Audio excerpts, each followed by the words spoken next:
My first security job. Okay, so this was a few years ago when I just gotten into security. I was probably 19 to 20 years old at the time. The position was unarmed and the area wasn't that great. In fact, the property I was posted on was an apartment complex that had 6 shootings in 1 year period that we had the contract with them.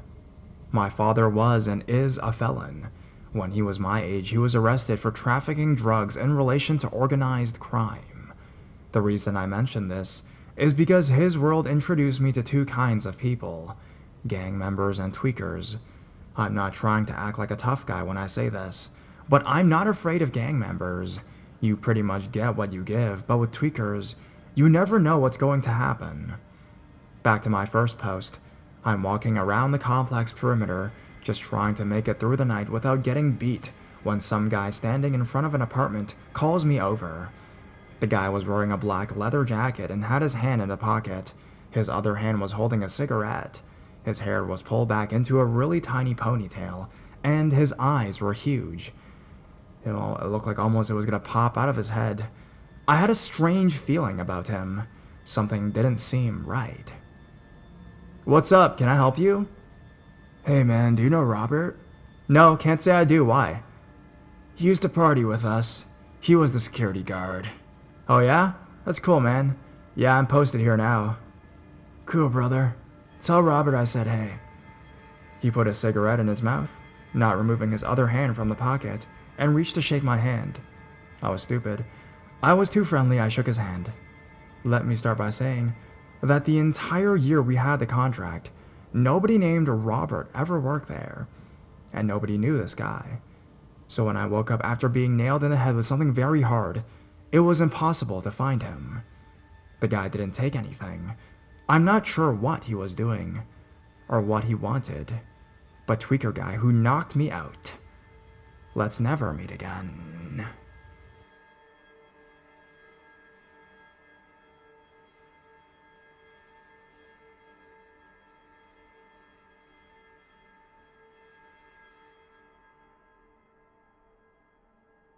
Strange encounter at work. So this story happened at my work in the Netherlands. Apologies for the long lead up. I'm 29 years old now. The story happened 10 years ago. At the time, I was jobless, and I found a job as a security guard in an office building. The office building was in a forested area, away from any busy streets, like secluded. The person who had the job before me had a car accident and apparently was paralyzed from the waist down. Nobody was interested in the job, since you worked during the night and the office building was so big. It was just boring as hell, but hey, a job is a job. Once I started, a supervisor worked me in for a week, what to do, etc. This was my first night working by myself. I came to work and took the shift over from my colleague at 9 p.m. He told me there were still some people left in the building. Before I went up to the 15th floor, I closed the main entrance in such a way that you could only exit when you're inside, but no outsiders could come in. After I did this, I went up to the 15th floor where these people still worked, to ask them if they needed to go anywhere else in the building. If not, I would make my round and close off all the other floors, which I did. So I made my rounds and found nothing peculiar. I went back to my front desk. This was around 11:30 p.m., and the last people who were working on the 15th floor were just leaving, and the guy told me that he was the last one to leave, and wished me a good night. Once the last person left, I went up to the 15th floor, checked all the offices and locked it down. I went down to my front desk again.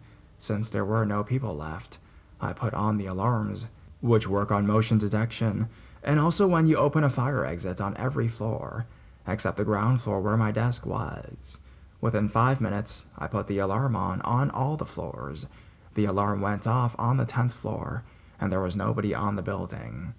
The rule is, if an alarm goes off, you first call the security company before you take any action. I told them I would investigate the alarm, and I would call them back once I checked it out. Otherwise, if I don't call back, they would send a police car to check it out, just as a precaution. I checked the whole 10th floor and I found nothing. Went back to call the security company, telling them it was a false alarm.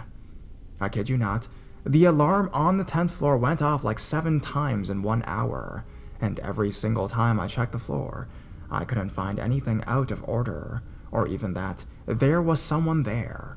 Since this was my first day working alone, and the alarm went off so many times, the security company thought I was screwing things up and wanted to file a complaint to my boss, which would mean I would lose my job I just had for a week.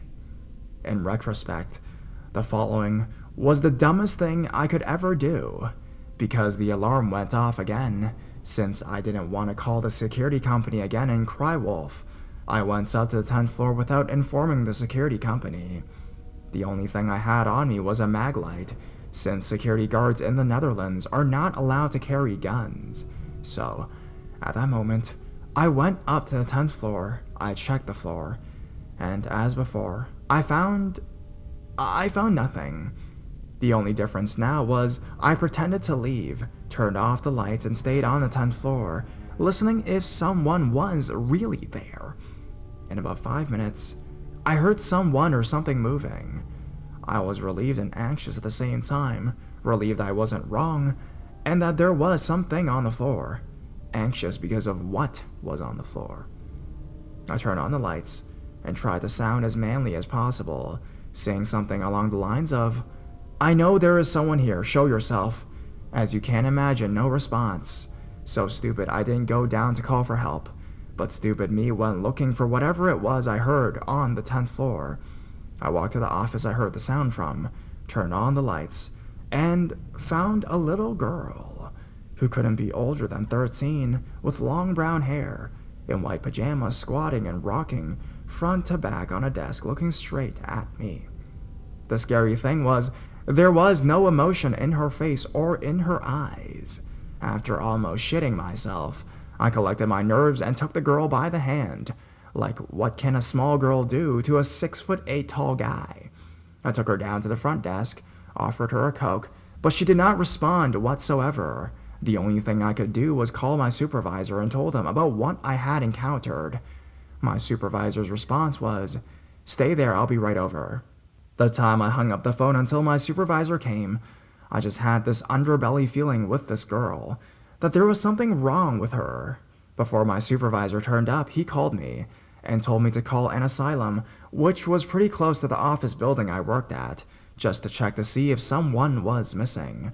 Why would there be a 13-year-old girl in an office building with no houses nearby whatsoever? So, that's exactly what I did. I called the asylum, asking them if there was anyone missing from the asylum at all. And I got the scariest response you can get. They told me yes. As a matter of fact, someone is missing. I gave them a description of the girl sitting next to me, and it was in fact the girl who was missing from the asylum. They told me she was really dangerous, and I should watch my back at all costs. They immediately sent people over to take the little girl with them. A week later, my supervisor told me the story of the girl I found. Since you talk with the people from the asylum, it turns out the girl killed her mom and dad and little brother whilst they were asleep when she was 11 years old. Even in the asylum, she wounded staff members either by stabbing them with a pencil or, in another case, biting a piece of an ear off. To this day, we still have no clue how she ever came into the building.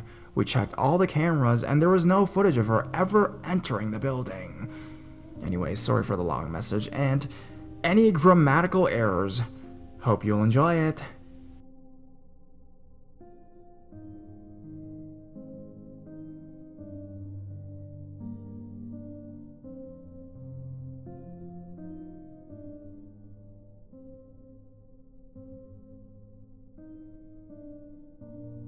Stop. Hammer time. Years ago, I helped out a cheap retail store with their security. In downtown, I would help on stock, but it was also my job to make sure kids weren't messing with party supplies, people weren't shoplifting, etc.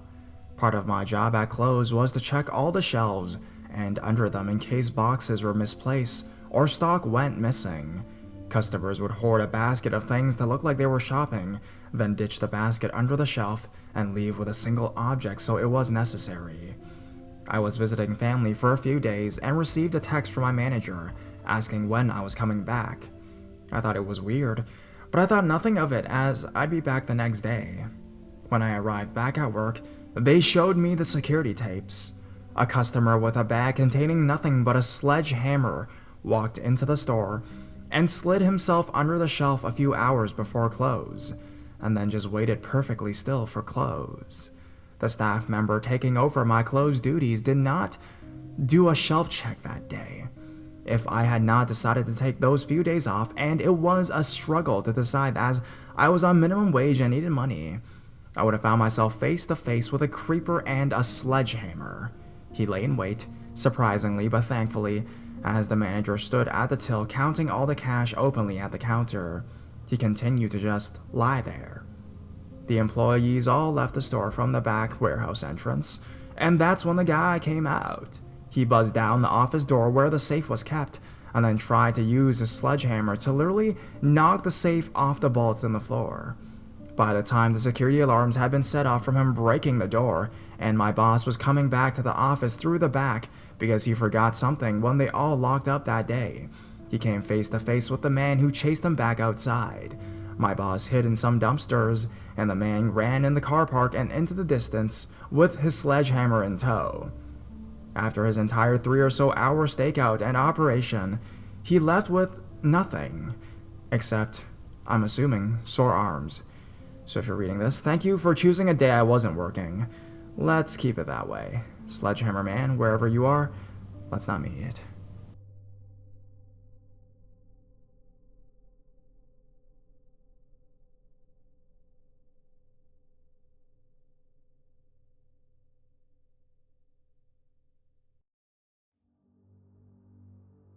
Butcher knife guy on graveyard shift.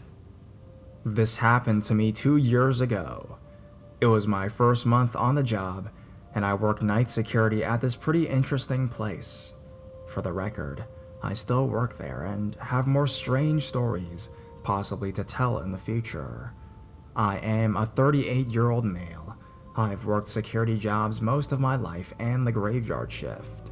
I was an event security guard for various well-known concert venues for years, so I've seen my fair share of strange things and crazy people. In other words, I don't scare easily, and hardly ever go into a panic mode when a crisis comes up. The place I currently work is a resort-style apartment complex. To get the layout, there are 3 floors of apartments, with 50 units on each floor. This place takes up 1 city block with a golf course and back, indoor swimming pools, hot tubs, and a small movie theater. You name it, this place has it. Most of the residents are retired doctors, lawyers, and otherwise rich. There are some younger people that live here as well, stockbrokers and real estate agents and so on. Some just use their apartment in the summer and leave as soon as the snow falls. It is located in a well-known tourist town in the United States. The building itself has 12 exits on the first floor. The doors are locked at 11 p.m. You can exit, but you can't get back in unless you go to the front of the building and ask to be buzzed in or pick up the call box phone next to whatever exit you are at. It will ring the company's cell phone, and I answer and come let you in.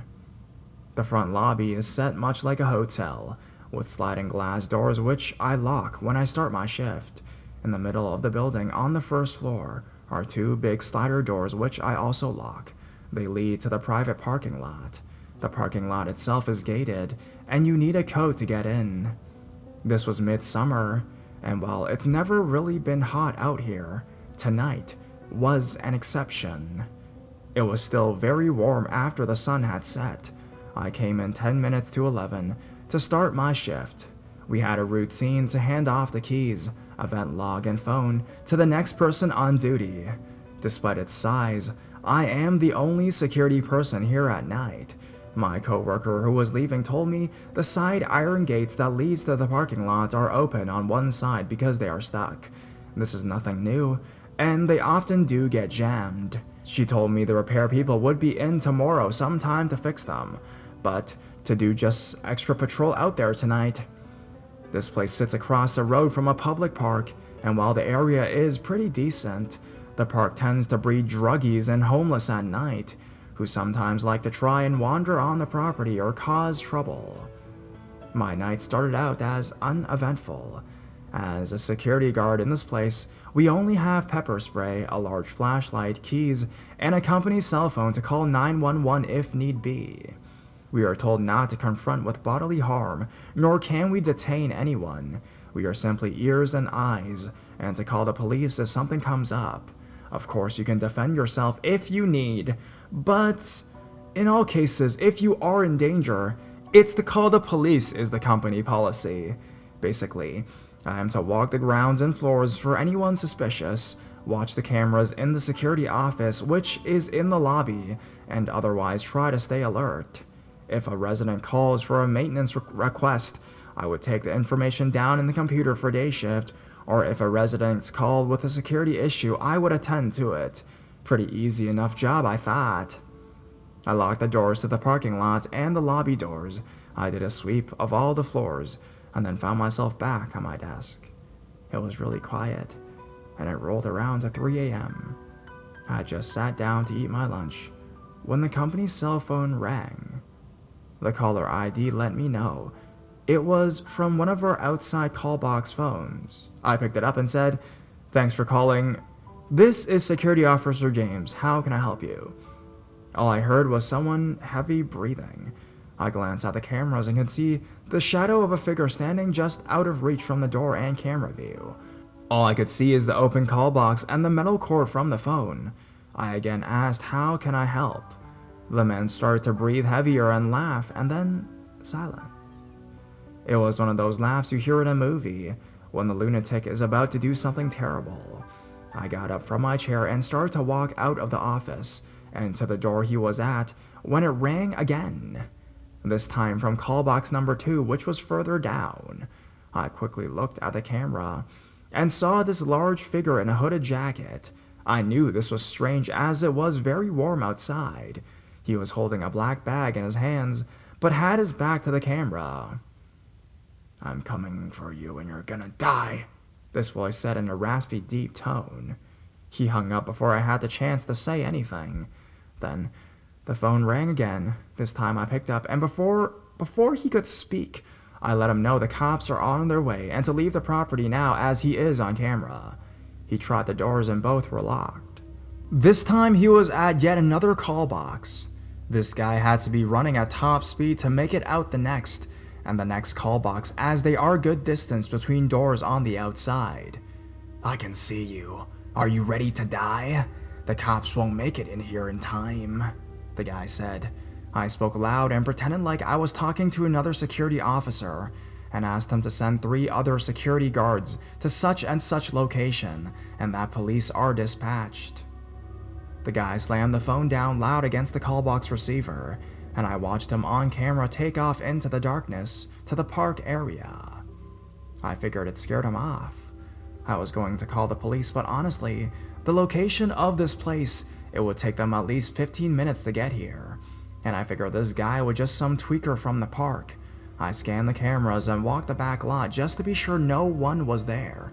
I had my pepper spray with me in my hands, just in case, but no one was out there.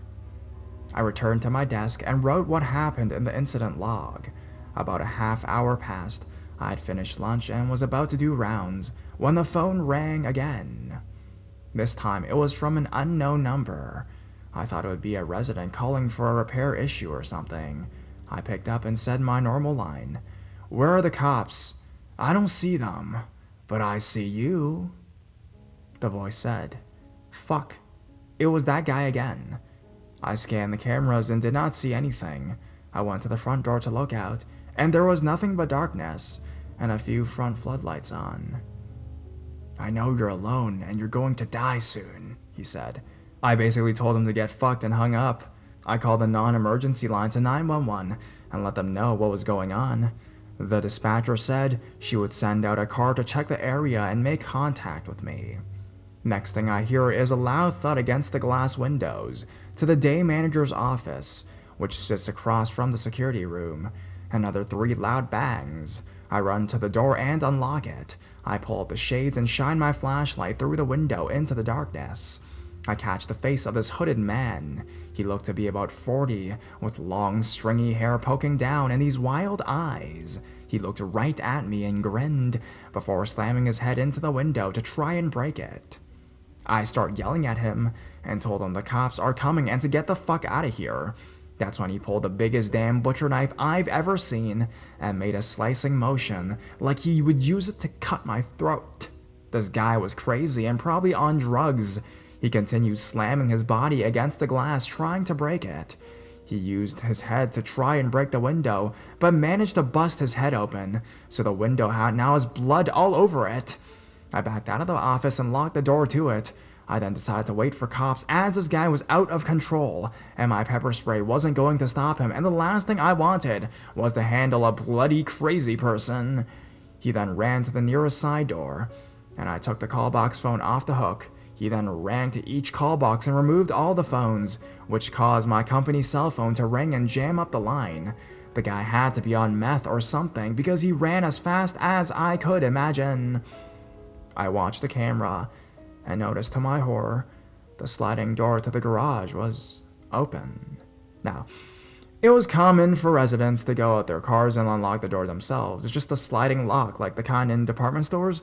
But this is the last thing I need with this nut job running around. I sprinted across the building and took a shortcut through a couple banquet rooms to make it to the garage.